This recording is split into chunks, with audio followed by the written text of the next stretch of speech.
Nah, seperti itu ya. Kemudian eh itu sudut hadap ya yang bertolak belakang. Ini 70. Nah, ini juga 70. Karena bertolak belakang. Nah, ini yang bertolak belakang itu yang membentuk huruf X. Nah, ini sama. Nah, dengan ini juga sama. Seperti itu. Jadi kalau ini 70 di 70. Nah, permasalahannya ini berapa coba? Jumlahnya harus 180, jumlah sisi yang berdekatan. Ini kan jajaran genjang. Sisi yang berdekatan ini 70, ini berapa? Jumlahnya harus 180, berarti di sini 110 derajat. Berarti yang bertolak belakangnya juga sama 110 derajat. Seperti itu. Nah, kemudian untuk yang lainnya juga sama berarti. Ini kan bertolak belakang 70. Ini berapa? Nah, ini dengan ini ya, itu sehadap. Sedangkan sehadap juga sama. Sudutnya 180 derajat. Apa? 110. Kalau ini 110 berarti ini juga sama. 110 derajat. Ini bertolak belakang dengan ini. Berarti ini 110. Seperti itu ya. Jadi yang lainnya juga sama. Berarti ini juga 70 derajat, ini 110, ini 110. Ngerti nggak? Iya, karena ini kan sejajar. Kalau tidak sejajar nggak bisa seperti ini. Karena ini sejajar, garis yang ini, juga yang ini ya, sejajar sama. Ini juga sama 70. Ini juga 110. Ini juga 110. Nah, seperti itu. Jadi sama semua. Sebetulnya sudutnya. Hanya tugas kalian adalah mana yang sehadap, mana yang bertolak belakang, mana yang uh, sudut dalam sepihak, mana sudut luar sepihak, mana sudut dalam berseberangan, mana sudut luar berseberangan. Nah, kita cari satu persatu, oke? Nah, biasanya sudut itu diberi nama, ya. Misalkan ini adalah A1, 2, 3, 4. Berarti itu A1, A2, A3, A4. Ini adalah B1, 2, 3, 4. Nah, ketika kamu menyebutkan sudut sehadap, menyebutkan sudut atau menulis sudut itu seperti ini. Nah, ini ditulisnya sudut atau dibacanya sudut. Sudut A1. Nah, seperti itu. Ini berarti sudut ini. Itu sudut A1. Dengan sudut B1. Sudut B1. Itu bagaimana keadaannya atau posisinya? Ada yang tahu? Sudut A1 dan sudut B1 adalah sehadap. Mana lagi? Sudut A2. Nah, seperti itu. Dengan sudut B2. Sehadap. Sudut A4. Itu. Dan sudut B4. Sehadap. Dan sudut A3 dan sudut B3 juga sehadap. Nah, itu ya. Jadi B3, A3 sehadap. A4, B4 sehadap. Jelas ya? Lagi-lagi, sudut bertolak belakang. Seperti biasa, kita namain sudut A1, 2, 3, dan 4. B1, 2, 3, dan 4. Maka untuk menyatakan sudut bertolak belakang, sudut A1 bertolak belakang. Nah, seperti itu tulisannya. Bertolak belakang dengan sudut A3.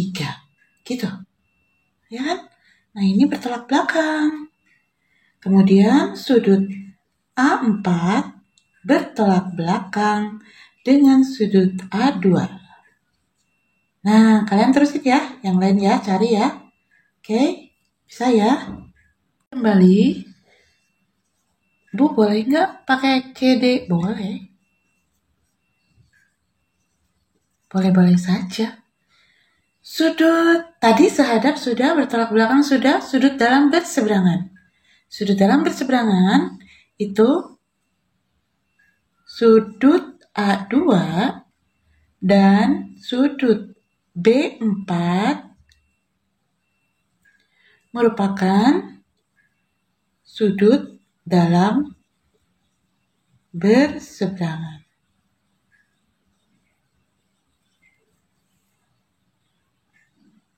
Nah, kalian cari ya yang lainnya.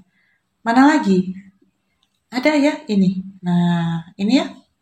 Sudut A3 dan sudut B1. Ya, betul? Seperti itu ya. Sudut dalam berseberangan. Kita ke sudut luar berseberangan. Tadi dalam, sekarang luar. Ada yang tahu sudut luar berseberangan? Berseberangan. Ada yang tahu? Ini dia. Sudut A1 dan sudut mana coba? Di sini jangan A ya, B. Sudut B3. Ini sudut luar berseberangan. B3. Kemudian ada lagi sudut A4 dan sudut B2. Sudut A4 dan sudut B2. Sudut luar berseberangan. Oke? Seperti itu. Sudut sepihak ya. Kita cari sudut dalam sepihak. Sudut dalam sepihak ya. Yang manakah? Ini. Nah, membentuk huruf U ya. Nah, membentuk huruf U. Jadi maksudnya seperti itu. Itu sudut dalam sepihak namanya. Berarti sudut A3. Nah, ini harus ditambah dengan sudut A4, B4 maksudnya maaf. B4 sama dengan 180 derajat. Loh, kenapa 180 derajat? Ingat, ini kalau kita lihat ya, membentuk jajaran genjang, sudut yang berdekatan berjumlah 180 derajat. Nah, ini yang berdekatan itu maksudnya. Ya, jadi sudut 3 atau sudut dalam sepihak itu tidak sama. Seperti halnya sudut sehadap, sudut bertolak belakang, itu kan semuanya sama. Sedangkan sudut dalam sepihak terkecuali pengecualian. Kalau sudut dalam sepihak itu jumlahnya harus 180 derajat. Begitu pula sudut luar sepihak, sama ya. Nah, sudut dalam sepihak lainnya adalah, ada yang tahu? Sudut A2 dan atau ditambah dengan sudut B1 sama dengan 180 derajat. Sekarang sekalian saja ya sudut luar sepihak. Sudut luar sepihak itu adalah sudut A1 ditambah sudut B2 sama dengan 180 derajat. Ini ya, A1, B2. Itu sudut luar sepihak. Ada lagi? Ada. Sudut A4 ditambah sudut B berapa? 3 sama dengan 180 derajat. Sama, itu juga sudut luar sepihak jumlahnya 180 derajat. Mudah-mudahan bisa dimengerti ya. Istilah lain dalam sudut adalah sudut berpenyiku dan sudut berpelurus. Nah, ini adalah sudut berpenyiku. Penyiku itu sama saja dengan sudut siku-siku atau sudut yang jumlahnya 90 derajat. Jumlahnya. Jadi, jika di sini ditarik garis atau ada sudut lain yang membaginya, ya, sehingga jika ini A dan B, maka sudut A dan sudut B saling berpenyiku.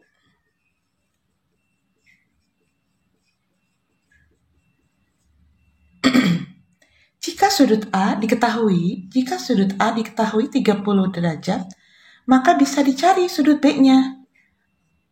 Ya. Caranya, karena berpenyiku itu jumlahnya 90 derajat, maka sudut B sudah bisa barang tentu diketahui. 90 dikurangi 30 derajat. Ya, sama dengan 60 derajat. Jadi ketahuan di sini sudut A-nya 30, pasti di sini 60 derajat. Seperti itu. Ya. Sudut berpenyiku lainnya, misalnya di sini adalah 2x, ya. Kemudian di sini 60 derajat. Nah, bagaimanakah mencari nilai X? Ini adalah sudut berpenyiku. Tadi sudah kita ketahui bahwa sudut berpenyiku jumlahnya 90 derajat. Maka cara penyelesaiannya adalah 2X ditambah 60 derajat sama dengan 90 derajat. Ingat, X dengan 60 tidak bisa dijumlah. Jadi 2X sama dengan 90 derajat dikurangi 60 derajat. Maka 2X sama dengan berapa? 30 derajat. Sudah selesai? Belum. X sama dengan 30 derajat dibagi 2. Karena ini 2 turun ke bawah. Maka X sama dengan 15 derajat. Jadi kalau 2X, 2 kali 15. Bisa ketahuan kan? 2 kali 15 derajat. Ya, jadi 30 derajat. Untuk sudut ini. Tapi X-nya harganya 15 derajat. Seperti itu ya. Sudut berpelurus. Sudut berpelurus itu jumlahnya adalah 180 derajat. Ya. Nah, ini adalah sudut 180 derajat atau sudut lurus. Kita potong seperti ini, kita potong sehingga jadi seperti ini. Kemudian misalnya di sini diketahui 100 derajat. Maka atau ini misalnya kita sebut jangan 100 ya. A ini B. A dan B berarti berpelurus. Jika sudut A derajat adalah 80 derajat, maka sudut B diketahui dong. Ya. Karena ini berpelurus atau sudut lurus, jadi 180 dikurangi 80. Kenapa 180? Karena sudut lurus. Sedangkan pelurus itu 180 derajat jumlahnya. Jadi ketahuan ya, sudut B adalah 100 derajat. Seperti itu ya. Lagi kita ke berpelurus ya, soal berpelurus. Misalkan ini 20 derajat. Tapi di sini ada yang namanya 5X ditambah 10 misalnya. Seperti itu ya. Nah, bagaimanakah cara mencari X? Seperti biasa, kita harus tahu dulu ini sudutnya apa berpelurus, apa berpenyiku. Nah, jika seperti ini kondisinya berarti berpelurus. Maka kita tinggal jumlahkan saja 5X ditambah 10 ditambah 20 derajat sama dengan 180 derajat. Gitu. Ya. Jadi 5X sama dengan ini tidak punya X, pindahin ke kanan. Jadi 180 dikurangi 10 dikurangi 20. 5X sama dengan 150 ya. Maka X sama dengan 150 dibagi 5. X sama dengan 30 derajat. Ketemu X-nya 30 derajat. Jadi sudut yang di sini adalah 5 kali 30. Titik itu kali ya. Ditambah 10. 5 kali 30 itu 150 tambah 10, 160. Ketemu di sini sudutnya 160, ini 20. Jika dijumlahkan 180. Seperti itu. Bisa ya?